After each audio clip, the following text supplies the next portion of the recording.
ఈరోజు మార్గశిర శుద్ధ ఏకాదశి. దీన్నే మోక్షద ఏకాదశి అంటాం.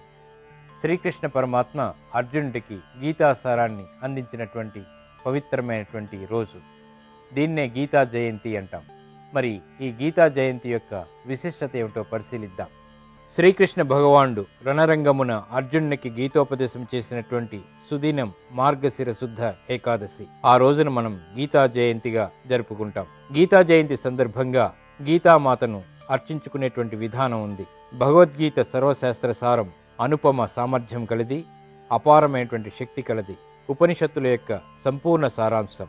ఈ రోజునే శ్రీకృష్ణ, శ్రీవ్యాస, శ్రీ అర్జునుల స్మరణ చాలా ఉత్తమమైనది, పుణ్యాన్ని కలిగిస్తుంది.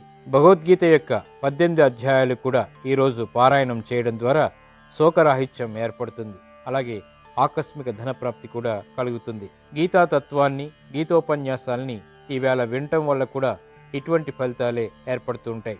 సంసార దుఃఖాలు అంతమవుతాయి అంటంలో సందేహం లేదు. అన్నదానం విశేషమైనటువంటి ఫలితాలని ఈరోజు ప్రసాదిస్తుంది.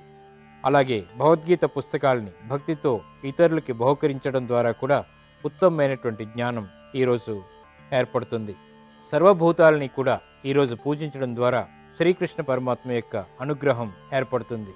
మానవులనే కాక ఈరోజు సమస్త జీవకోటిని కూడా దయ కలిగి ప్రేమించడం, పూజించడం, వాటికి కావలసినటువంటి ఆహారాన్ని ప్రసాదించడం వల్ల కూడా చక్కటి అనుకూలత ఏర్పడుతుంది. కృష్ణ పరమాత్మ యొక్క అనుగ్రహం ఏర్పడుతుంది. మత్కర్మకృత్ మత్పరమో మద్భక్తి సంగవర్జిత నిర్వైరః సర్వభూతేషు యస్స మామేతి పాండవ అంటారు గీతాచార్యులు. ఎవరు దైవ కార్యాలు, దైవభావం, దైవభక్తి, దైవజ్ఞానాలతో పాటు సమస్త ప్రాణుల ఎడల దయ కలిగి ఉంటారో అతడికి నాకు భేదం లేదు అంటారు గీతాచార్యులు. అలాగే జీవితంలో ఏర్పడేటువంటి ఒడిదుడుకుల్ని ఎలా తట్టుకోవాలో కూడా గీతాచార్యులు చెప్తారు. క్లైబ్యం మాస్మ ఘమపార్థ నైతత్వ యుపపద్యతే క్షుద్రం హృదయ దౌర్బల్యం త్యక్తోతిష్ట పరంతప అంటారు. అర్జున, ఆధైర్యాన్ని ఎప్పుడు కూడా మనం పొందకూడదు.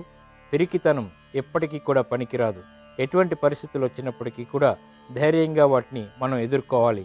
హృదయ దౌర్బల్యం చాలా నీచమైనది కాబట్టి ఇటువంటి వాటిని వీడాలి అనేటువంటి సందేశం కూడా శ్రీకృష్ణ పరమాత్మ మనకి అందించారు గీతాసారం ద్వారా. ఇది గీతాసారం యొక్క విశిష్టత, ఆంతర్యం.